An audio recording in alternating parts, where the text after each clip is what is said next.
We'll create this beautiful sign-up form using Customtk, Python, and Pyuibuilder. Let's open the Pyuibuilder and change from tkinter to Customtk. Now let's resize the main window, and if you don't want users to resize, make sure to disable resize from the right toolbar. I'll start by adding a simple label from the widgets and resize the label to fit the window. Let's now drag and drop an image of our choice to the Uploads area.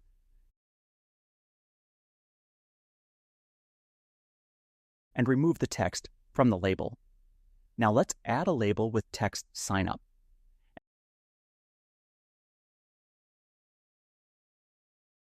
And continue adding input widget with email placeholder.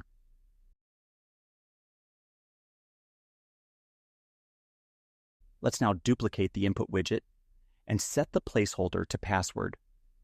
Now add a sign up button at the bottom.